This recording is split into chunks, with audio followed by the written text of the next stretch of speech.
Assalamualaikum warahmatullahi wabarakatuh. Alhamdulillah wassalatu wassalamu ala Rasulillah nabiyina Muhammadin wa alihi wa sahbihi wa man walah. Asyhadu an la ilaha illallah wahdahu la syarikalah wa asyhadu anna Muhammadan abduhu wa rasuluhu wa ba'd. Kita lanjutkan Bapak dan Ibu sekalian. Sekarang kita membahas tentang beberapa keistimewaan akidah salaf yang dengannya ia tampil berbeda dari firqah atau kelompok lainnya. Apa keistimewaan akidah salaf? Yang pertama, akidah salaf diambil dari mata air yang jernih, yaitu Al-Quran dan hadis, jauh dari kotoran hawa nafsu dan syubhat. Syubhat itu artinya kesamar-samaran, dan tidak ada takwil itu artinya penafsiran yang dipaksakan, ya, yang tidak berdasarkan kepada dalil, yang dikutip dari luar. Ini istimewaan akidah salaf. Karena akidah salaf semuanya jelas, dalilnya jelas, Pak. Semua yang diyakini oleh salafus saleh dalilnya jelas. Sedangkan yang tidak sesuai dengan salafus saleh dalilnya imma sahih tapi pemahamannya dipaksakan, atau tidak sahih, yang jelas itu tertolak. Saya berikan di antara saya berikan contoh tadi adalah tentang keyakinan Khawarij yang mengkafirkan pelaku dosa besar, Murji'ah yang mengatakan bahwa iman itu cukup dengan perkataan atau ucapan saja sudah, amal katanya tidak termasuk iman. Ya memang betul, mereka berdalil, tapi cara pendalilannya itu yang salah, Pak. Ya, mereka berdalil betul, tapi cara pendalilnya salah. Yang satu dalilnya sesuai dengan selera, tanpa mengambil dalil yang lain. Sementara kita akidah salafus saleh ini, tata cara pendalilannya jelas. Pertama Al-Quran dan hadis. Yang kedua, kita berusaha untuk mengumpulkan semua nas-nas, semua dalil-dalil dalam satu permasalahan. Yang ketiga, kita melihat pemahaman salafus saleh dari kalangan sahabat, tabi'in, tabi'ut, dan para ulama yang mengikuti mereka. Sehingga dengan seperti itulah kita akan mengetahui, ya, apakah suatu permasalahan itu hak atau batil. Nah, ini akal Islam azakumullah. Sedangkan selain akidah Ahlussunnah wal Jamaah, keyakinannya enggak jelas, Pak. Saya berikan contoh. Akidah Sufi, tasawuf. Tasawuf punya keyakinan apa itu, Pak? Di antara keyakinan mereka bahwa tingkatan dalam Islam itu dua, tingkatan syariat dan tingkatan hakikat. Syariat itu adalah tingkatan yang masih diwajibkan melaksanakan syariat, sedangkan hakikat itu katanya sudah tidak diwajibkan mengikuti syariat.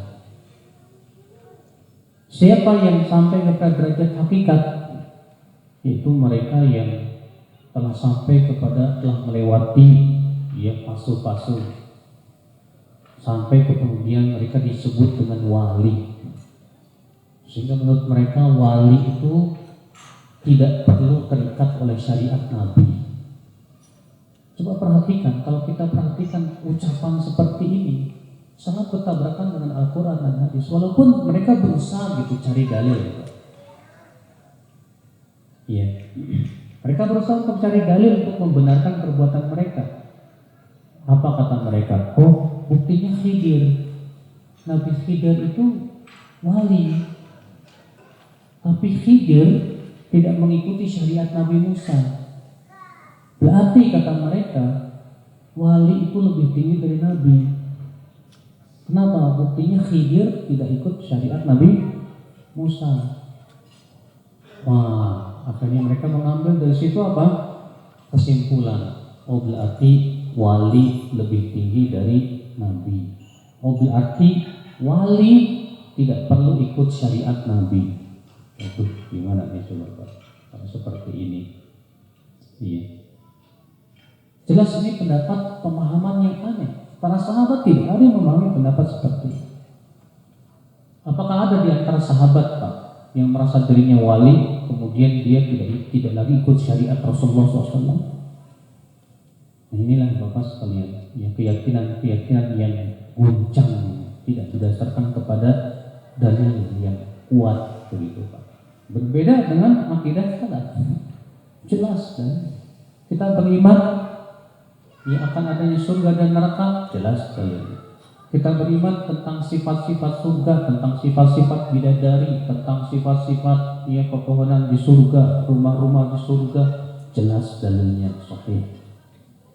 Kita beriman akan adanya neraka, bagaimana penduduk api neraka, bagaimana sifat mereka, jelas Al-Quran, hadisnya jelas. Kita beriman kepada takdir yang baik maupun yang buruk.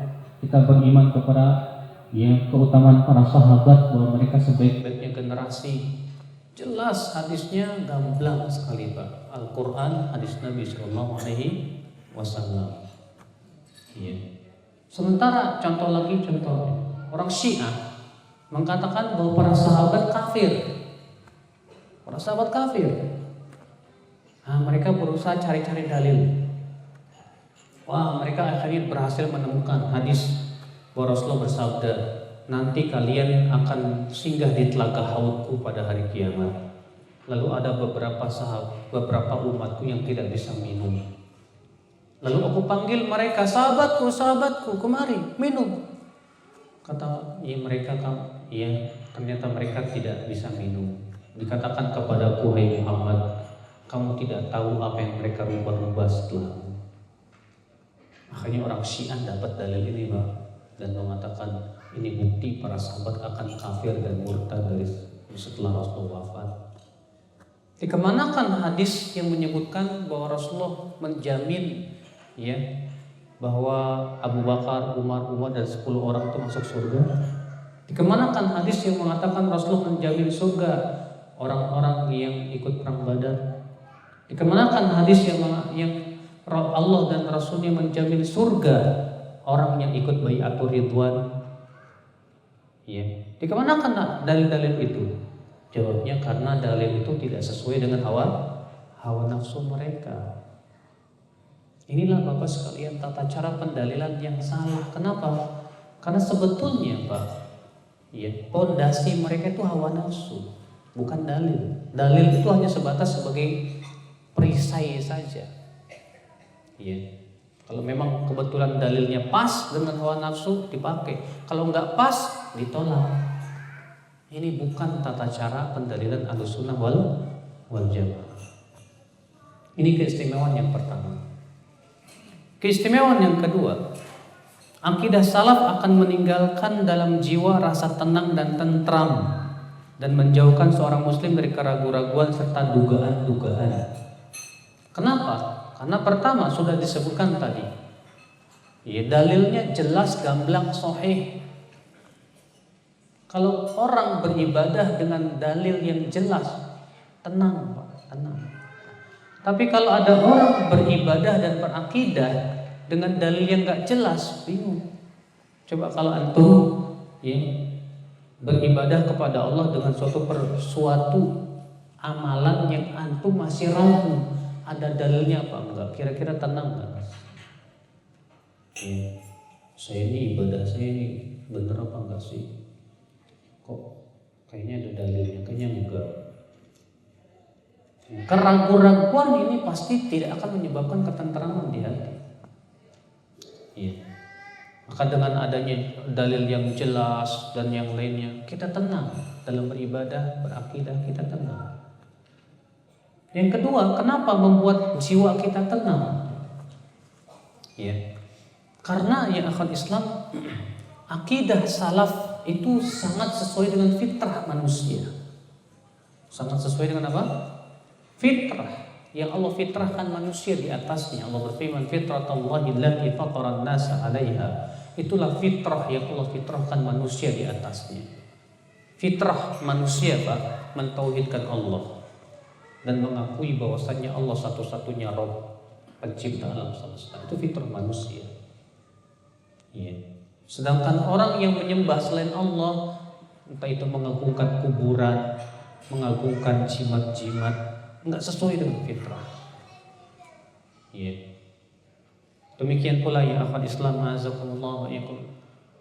Fitrah manusia itu adalah sesuai dengan kebenaran. Makanya kebenaran itu sesuai dengan fitrah manusia. Maka ketika fitrah itu bertemu dengan sesuatu yang ia cari, dia akan merasakan terang dan tenang. Ya, makanya Nabi SAW memberikan tanda sesuatu itu sifatnya benar itu memberikan ketentraman di hati, Mas. Ada seorang sahabat Nabi datang ke Rasulullah, ya, namanya Wabisah. Lalu kemudian Rasulullah bersabda, "Jita tas'alu 'anil bir?" Kamu datang untuk bertanya tentang kebaikan kan? Betul ya Rasulullah. Kata Rasulullah, "Istafti qalbak." Kamu minta fatwa kepada hatimu. Fa innal bir matma'anna ilaihi nafs wa matma'anna ilaihi qalb. Karena kebaikan itu tandanya, kata Rasulullah, yang membuat hatimu tenang dan jiwamu tenteram. Itu berarti tandanya apa? Kebaikan. Ya. Nah, ini akhwat Islam. Jadi keistimewaan akidah salaf ini menenteramkan. Yang ketiga, akidah salaf menjadikan kedudukan seorang muslim sebagaimana kedudukan seorang yang mengagungkan Al-Quran dan Sunnah. Karena ia mengetahui bahwa segala apa yang terdapat dalam Al-Quran dan hadis yang sahih adalah hak, yang benar, dan pada yang demikian itu terdapat keselamatan yang besar dan keistimewaan yang besar.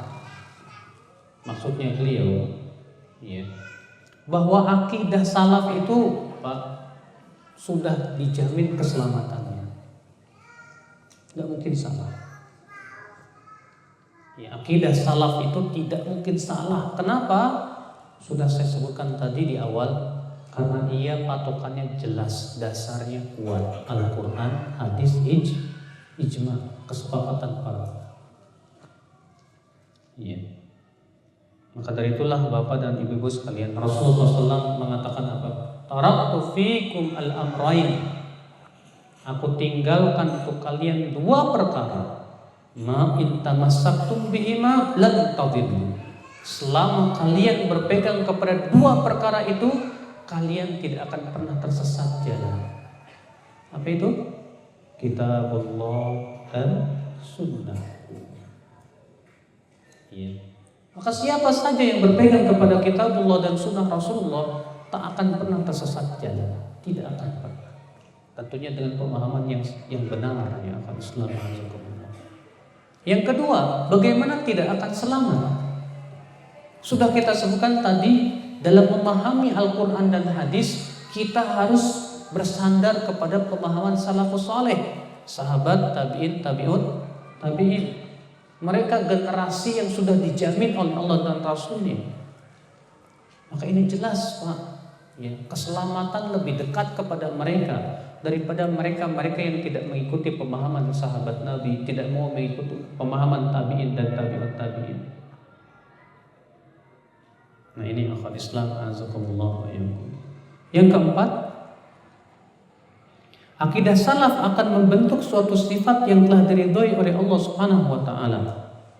Itu yang disebutkan dalam firman Allah An-Nisa ayat 65. Yang saya sebutkan tadi, fala wa rabbik, maka demi Tuhanmu mereka pada hakikatnya tidak beriman hingga mereka menjadikan kamu sebagai hakim dalam perkara yang mereka perselisihkan. Kemudian mereka tidak merasa keberatan dalam hati mereka terhadap putusan yang kamu berikan, dan mereka menerima dengan sepenuh-penuhnya penerimaan.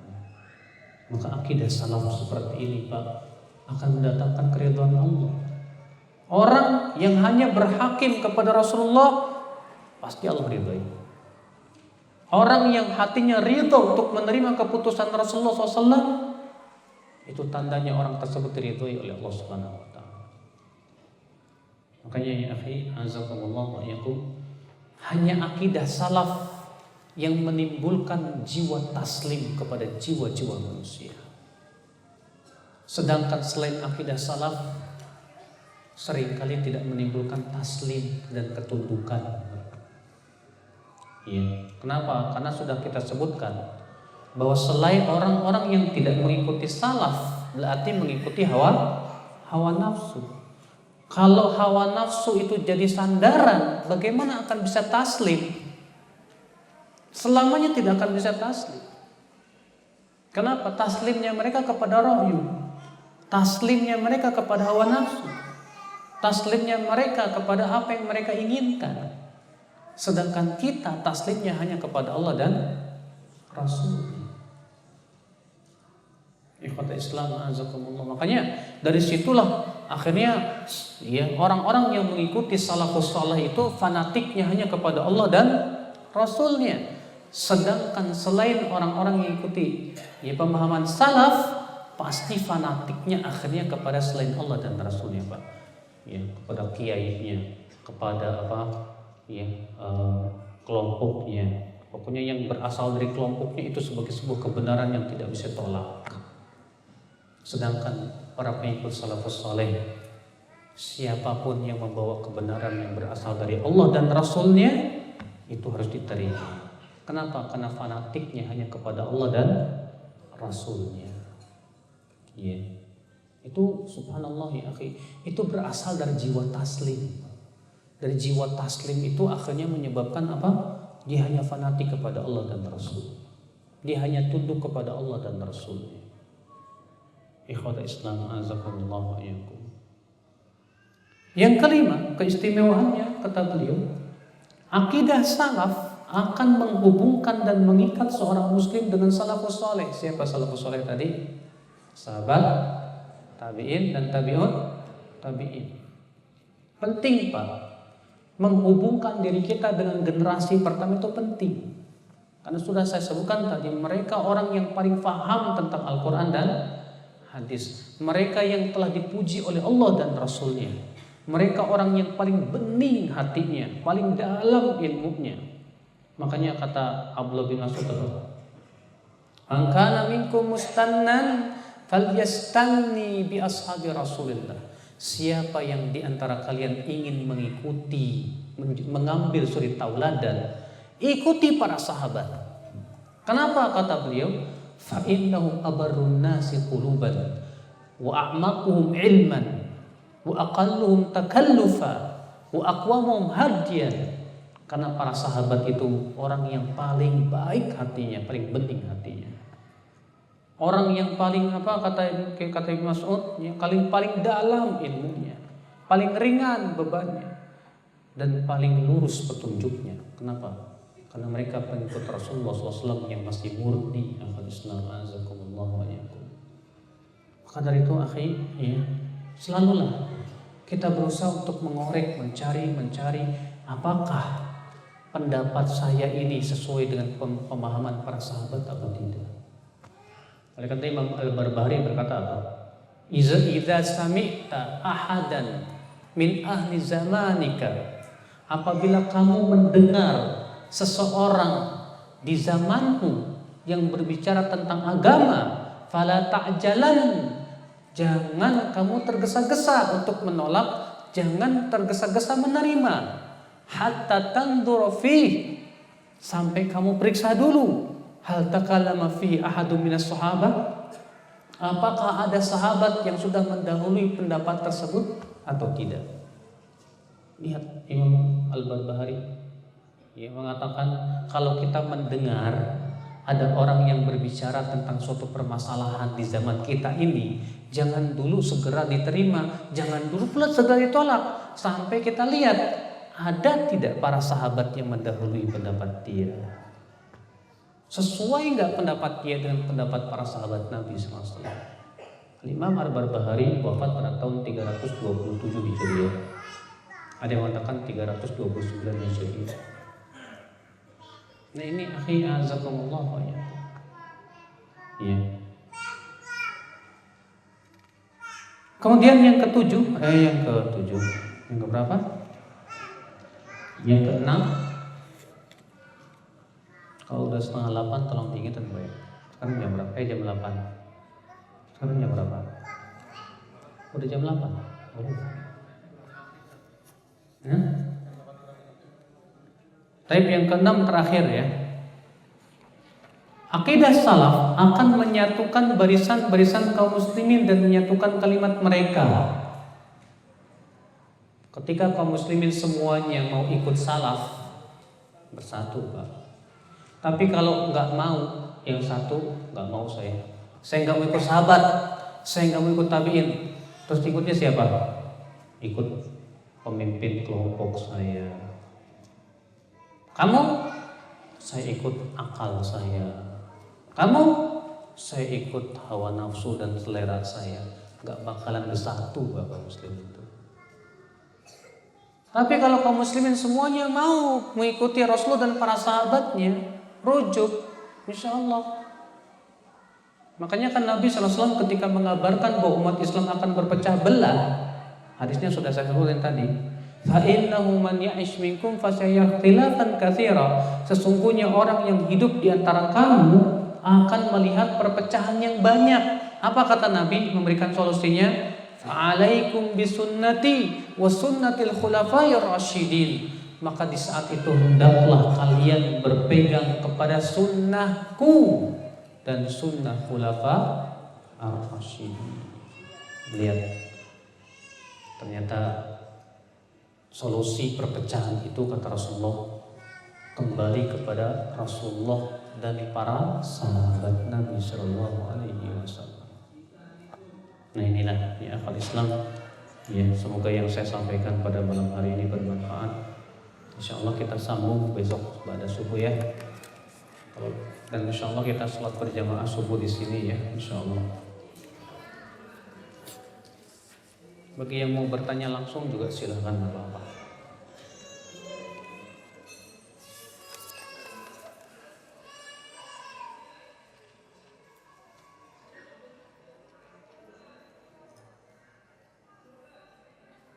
Apa yang menyebabkan hadis itu lemah dan palsu, Ustaz? Yang menyebabkan hadis itu lemah,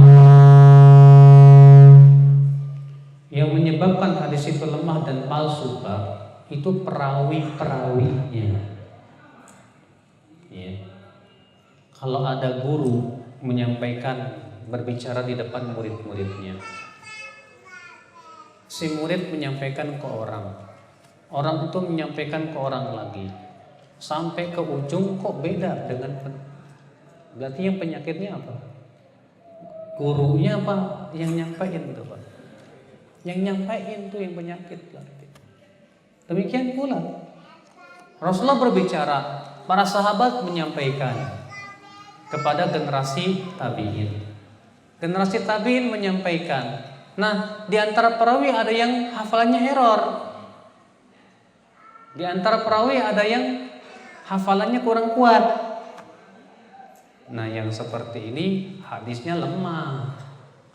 Tapi ada orang yang sengaja membuat sabda Rasul.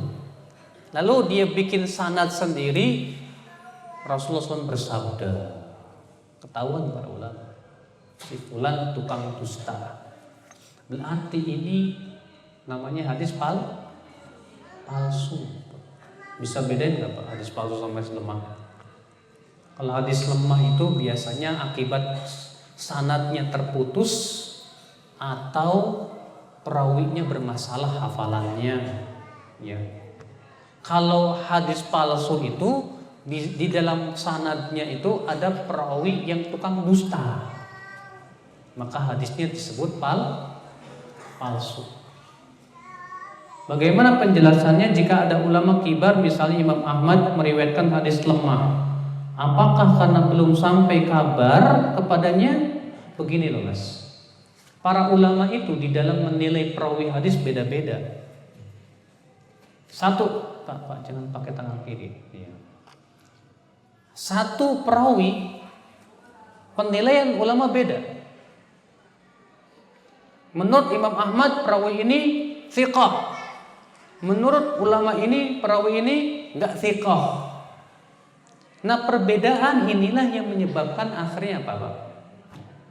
Terjadi perbedaan dalam menilai hadis.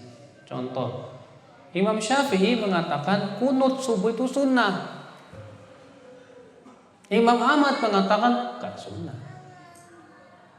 Gara-garanya satu perawi.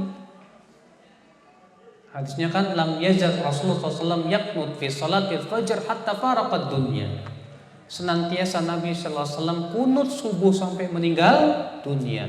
Di dalam sanadnya ada perawi yang bernama Isa bin Mahan Abu Ja'far Ar-Razi. Terjadi perselisihan para ulama. Ini perawi lemah apa enggak? Ya. Ali bin Madini gurunya Imam Bukhari mengatakan thiqah. Al-Fallas mengatakan thiqah. Yahya bin Ma'in mengatakan thiqah. Termasuk Imam Syafi'i juga menthiqahkan. Atas dasar itu mereka mensesuaikan hadisnya dan mengatakan sunnah. Imam Ahmad mengatakan buruk hafalannya. Imam Bukhari mengatakan buruk hafalannya. Abu Zur'ah mengatakan buruk hafalannya. Atas dasar itu mereka mengatakan tidak disyariatkan. Walaupun para ulama yang terakhir seperti Imam Zahabi, Imam Ibnu Hajar merojihkan pendapat Imam Bukhari, Imam Ahmad dan yang lainnya, karena mereka mempunyai bukti yang sangat kuat akan kelemahan hafalan siapa? Isa bin Mahan ini. Nah inilah Pak sebab kenapa kok para ulama beda dalam menilai. Ya itulah karena perbedaan dalam menilai apa? Hadis. Yang kedua, para ulama terkadang ketika meriwayatkan suatu hadis, mereka tahu hadis itu lemah. Tapi sengaja disebutkan di dalam bukunya supaya diketahui oleh orang ini hadis lemah. Yang ketiga, kebiasaan para ulama terdahulu kalau membawakan hadis dengan sanadnya lepas tanggung jawab. Sebenarnya kata Imam Suyuti, demikian pula para ulama sebelumnya, bahwa mereka itu membawakan hadis dengan sanad seakan berkata apa? Ini saya sudah sebutkan sanadnya. Tugas kalian periksa tuh sanad. Bukan berarti mereka apa? Menyetujui periwayatan hadis yang lemah, bukan. Jadi setelah kita mengetahui kenapa para ulama kok suka nyebutin hadis lemah di mana? Di dalam bukunya, itu diantara tujuan mereka menyebutkan hadis itu. Belum lagi metode mereka dalam menilai perawi hadis pun berbeda-beda. Ada yang ekstrim, mutasyaddid, ada yang pertengahan, ada yang longgar. Mungkin pelajarannya Bapak harus kuliah hadis dulu Pak, baru tahu.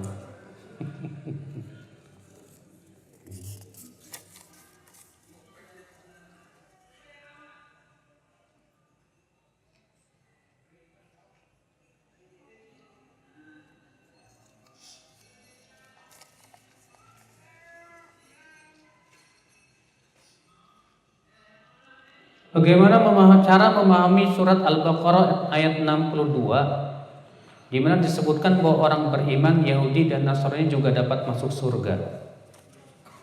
Alhamdulillah sudah ditafsirkan oleh para ulama dan dijelaskan. Seperti Imam Abu Ja'far At-Tabari dalam kitab tafsirnya. Beliau mengatakan maksud ayat tersebut adalah Yahudi Nasrani yang beriman kepada nabi mereka sebelum diutusnya Rasulullah sallallahu alaihi wasallam. Adapun setelah diutusnya Rasulullah, mereka wajib beriman kepada Nabi Muhammad SAW. Dengan bukti dalam Taurat dan Injil sebetulnya yang asli itu disebutkan akan kedatangan Nabi terakhir, Nabi Muhammad sallallahu alaihi wasallam. Dan mereka tahu itu sebetulnya, Pak. Yang kedua, Rasulullah bersabda, la yasma'u bi yahudiyyun wala nasraniyyun. Tidaklah Yahudi dan Nasrani mendengar tentang aku kemudian tidak mengikuti ajaranku kecuali pasti masuk neraka. Sehingga ayat dan hadis ini tidak bertabrakan. Tidak seperti yang dipahami orang liberal. Kata mereka ayat surah Al-Baqarah ayat 62 itu menunjukkan semua agama sama. Ajib, pemahaman siapa? Sahabat gak ada yang memahami. Ya, tabi'in, tabi'ut, ulama manapun gak ada. Kecuali orang liberal saja yang punya pemahaman seperti itu. Iya. Karena memang orang liberal itu kan tata cara berdalilnya dengan akal semata. Iya. Dalil bagi mereka Al-Quran dan hadis itu bisa diotak-atik oleh mereka. Na'udzubillah, insyaallah salamatu wal afiyah. Ada yang bertanya? Silakan. Assalamualaikum warahmatullahi wabarakatuh. Assalamualaikum warahmatullahi wabarakatuh.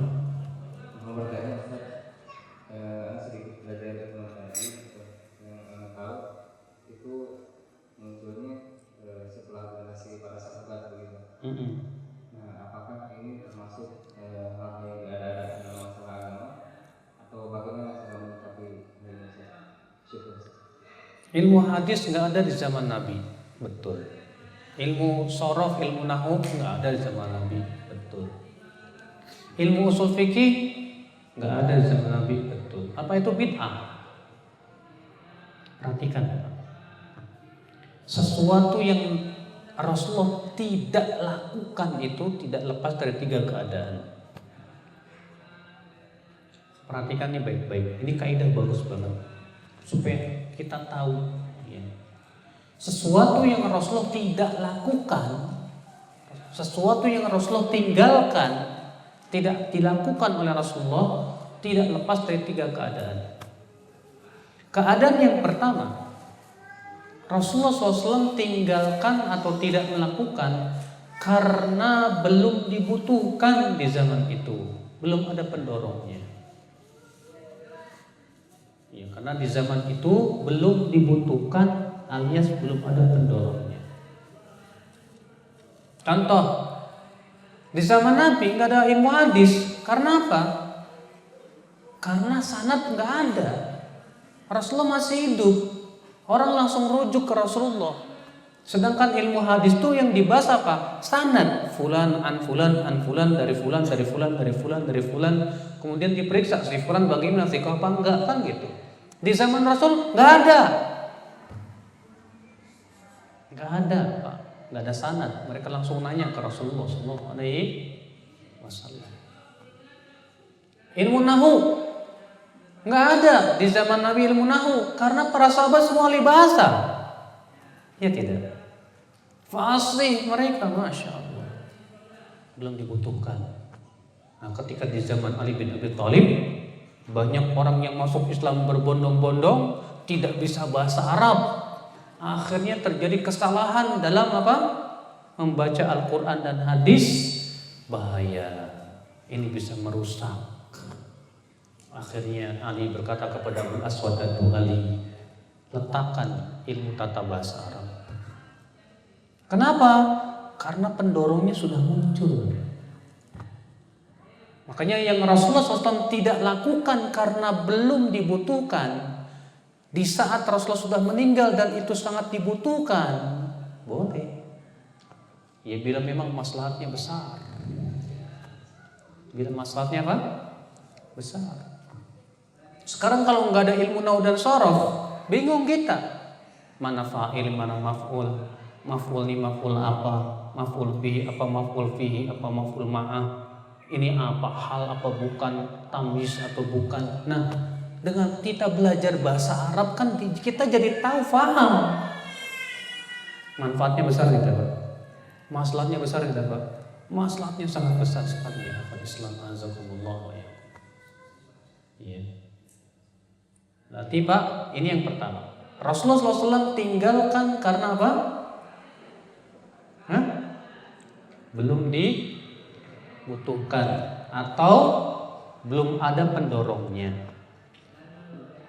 Nah, ketika Rasulullah telah meninggal dan pendorongnya sudah muncul dan itu sangat dibutuhkan, maslahatnya besar, boleh dan itu tidak disebut bid'ah secara istilah syariat.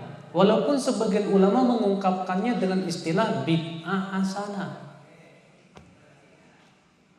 Itu yang dimaksud dari Imam Syafi'i, bid'ah terpuji. Yang seperti itu tuh Pak.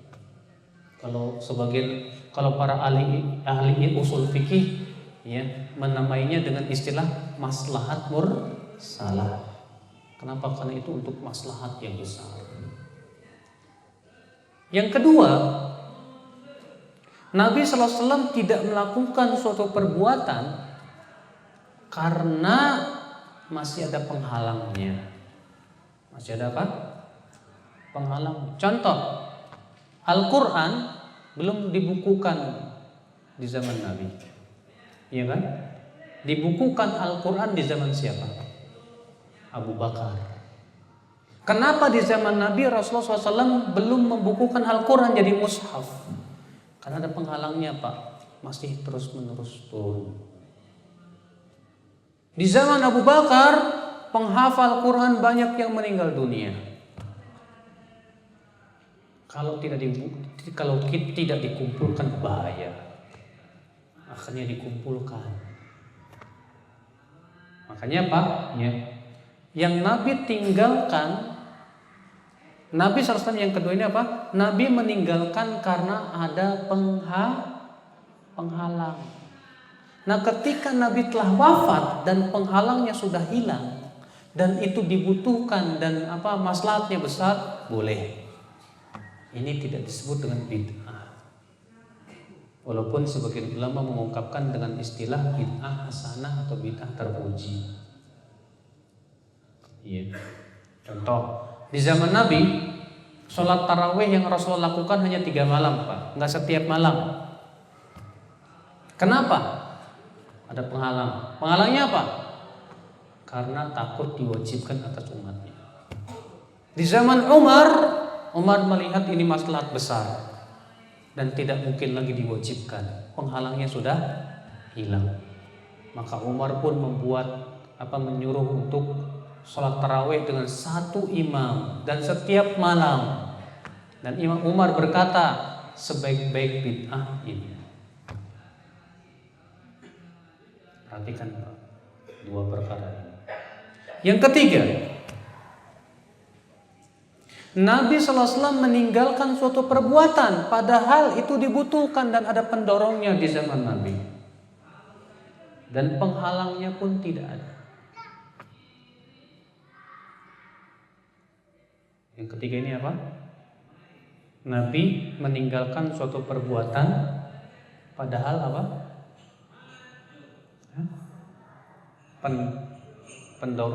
Pendorongnya ada, dibutuhkan di zaman Nabi. Penghalangnya tidak ada.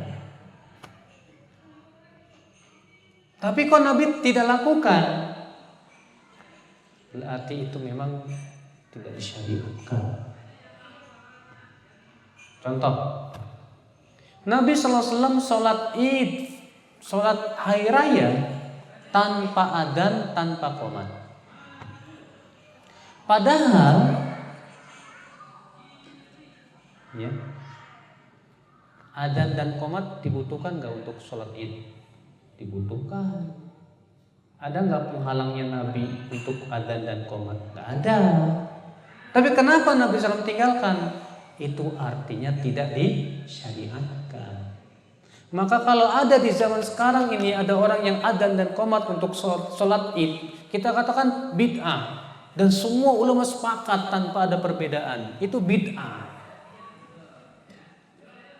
Nah, disinilah Pak, adanya ulama yang mengatakan adanya bid'ah hasanah itu sebetulnya untuk 2 pertama.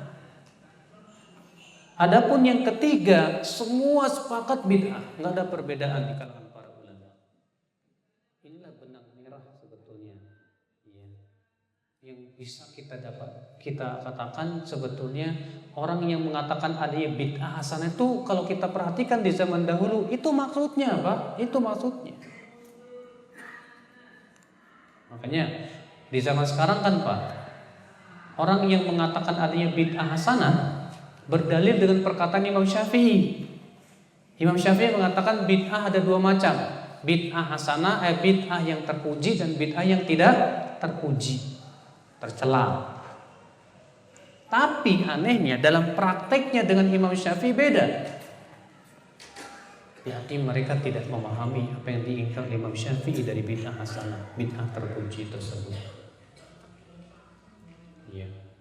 Bukan di sini perinciannya, akan tetapi saya ingin menjawab pertanyaan tadi. Tadi bertanya kepada saya, ilmu hadis itu kan nggak ada di zaman Nabi, apa itu termasuk bid'ah? Nah, itulah jawabannya. Karena Nabi di zaman Nabi belum dibutuhkan, belum ada pendorongnya.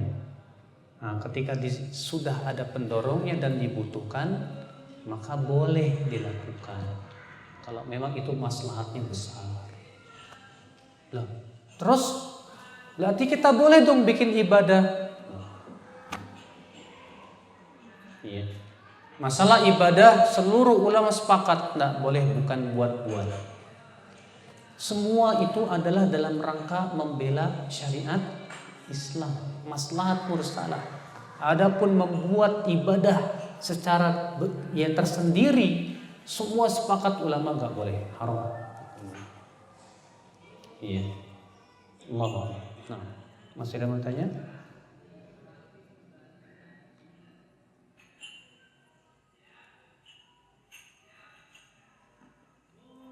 Udah gak ada yang tanya kayaknya nih, udah ngantuk.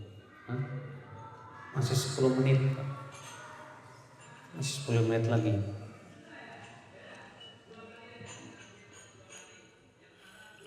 Silakan.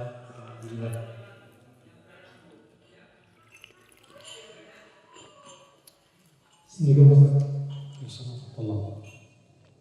Untuk firqah yang tadi Ustaz bicarakan, diantaranya firqah yang suka demo Ustaz. Yang suka demo, kenapa demo? Ya saya pernah ada sedikit perdebatan firqah yang suka demo, jadi selalu mengangkat bahwa demo itu bukan pembangkangan. Apa? Demo itu bukan pembangkangan atau buku-buku. Ya, karena mereka juga mengangkat ucapan yang Syafi'i bahwa buku itu adalah pembangunan dengan angkat senjata dan mengancam eksistensi negara. Dan mereka juga bilang bahwa mereka minta izin tidak bersama secara semu dan juga katanya bahkan dikawal kepolisian. Nah, jadi maksud saya gimana kita memandang salah satu dalil yang mana depankan itu seakan-akan memang mengatakan aksi demo yang dilakukan. Betul. Iya Pak. Pertama Pak, bugot itu, orang yang mengatakan bugot itu hanya sebatas dengan senjata tidak sesuai dengan dalil. Karena al-khuruj ala sultan, ya, membangkang dan ya memberontak kepada penguasa. Kata Syekh Shalih Fauzan dengan 3. Bisa dengan ucapan, bisa dengan keyakinan, dan bisa dengan perbuatan. Adapun dengan ucapan, yaitu memprovokasi massa supaya apa? Memberontak. Dia sendiri enggak ikut, tapi hanya sebatas dengan ucapan saja, provokasi. Dan ini di zaman dahulu disebut dengan oleh para ulama dengan istilah khawarij qa'adiyah, yaitu orang-orang khawarij yang hanya sebatas ngomong tapi duduk, enggak mau ikut. Ya. Yang seperti ini bisa jadi lebih bahaya. Kenapa? Provokator. Yang kedua, membangkang itu kata Syekh Shalih Fauzan bisa dengan hati. Yaitu dia meyakini ini bukan pemimpin saya. Padahal ini pemimpin yang harus ditaati, misalnya ini seorang muslim. Ini pun tidak benar. Bahkan kata Syekh Utsaimin, man kharaja ala sultani shibran, siapa yang keluar atau membangkang kepada pemimpin walaupun sejengkal, lalu ia meninggal, maka ia meninggal bangkai jahiliyah. Di antaranya kata Syekh Utsaimin, kalau dia punya keyakinan ini bukan pemimpin saya, berarti dia sudah membangkang. Dan kalau dia meninggal di atas bangkai jahiliyah, maksudnya di atas perangai jahiliyah. Yang ketiga yaitu dengan perbuatan, yaitu dengan senjata tadi Pak, termasuk padanya demo. Sekarang kita pengen tahu Pak, pertama, apa sih yang dimaksud dengan demo? Kita ingin tahu dulu ya. Sebelum kita pengen tahu hukumnya, kita ingin tahu dulu demo itu apa sih definisinya Pak? Demo massa berarti apa Pak? Memperlihatkan kebolehan massa demo. Tapi kalau demo itu apa artinya Pak? Demonstrasi. Kalau demonstrasi kepada penguasa tujuannya apa? Protes terhadap kebijakan penguasa karena begini-begini, atau ya sifatnya pokoknya keluar rame-rame, ingin menyampaikan kepada penguasa suara kita. Ini kan sebetulnya tujuannya ingin supaya penguasa mendengar kita, itu kan Pak? Sebetulnya itu namanya ingin memberikan nasihat kepada penguasa. Sedangkan Nabi bersabda, man arada an yansah lidhu sultan, siapa yang ingin menasihati penguasa, fala yubdihi alaniyah, jangan terang-terangan di depan orang. Iya. Boleh terang-terangan kata para ulama, kalau pertama tidak menimbulkan fitnah. Yang kedua, yang memberikan nasihat ini orang yang didengar oleh pemerintah. Ya, sebagaimana dilakukan oleh Abu Sa'id Al-Khudri radhiyallahu anhu. Adapun demo, ya Pak. Sekarang saya mau tanya sama antum. Demo itu apa manfaatnya sih Pak? Karena yang kita lihat selalu yang namanya demo itu cuma rame, dah selesai tanpa memberikan manfaat apa-apa. Ya. Yang kedua, demo itu asalnya dari Barat, bukan dari Islam sama sekali. Maka dari itu ya akhi azakumullah wa iyyakum, kalau kita melihat sejarahnya saja, tidak ada dalam Islam sejarah demo. Maka kewajiban kita tentu ya akhi, dalam memberikan inspirasi dan menyampaikan nasihat kepada penguasa, ikutilah tata cara Nabi SAW. Kata Nabi, siapa yang ingin menasihati penguasa, janganlah terang-terangan di depan rakyat. Cukuplah ia rahasia antara dia dengan penguasa itu saja. Kalau diterima, alhamdulillah, kan bahwa diterima ya sudah. Ya. Nah ini ya, makanya fatwa para ulama di zaman sekarang seperti Syekh Utsaimin, Syekh bin Baz, Syekh Albani, semua sepakat bahwa itu tidak diperbolehkan. Allah.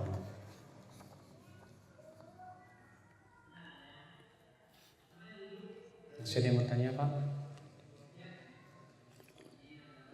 Silakan. Terakhir mungkin.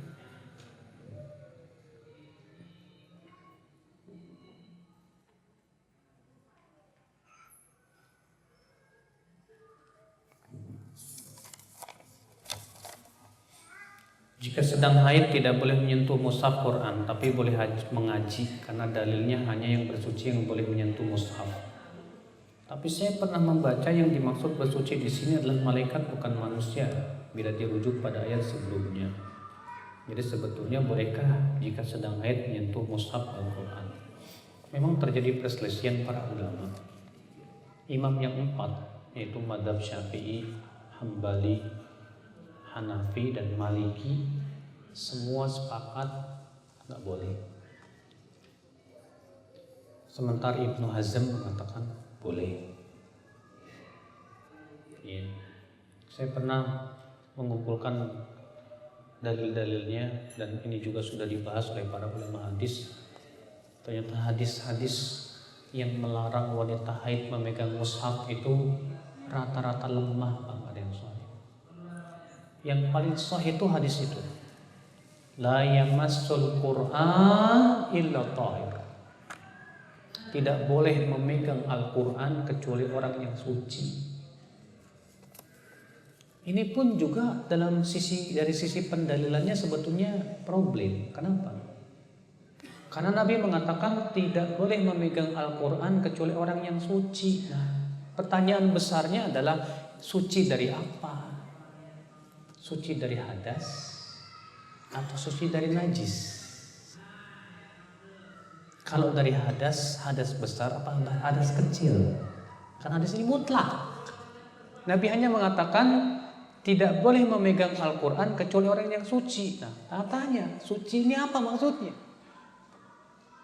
Ketika Nabi mensifati seorang mukmin, kata Nabi apa? Sesungguhnya mukmin itu tidak najis. Berarti kan suci juga.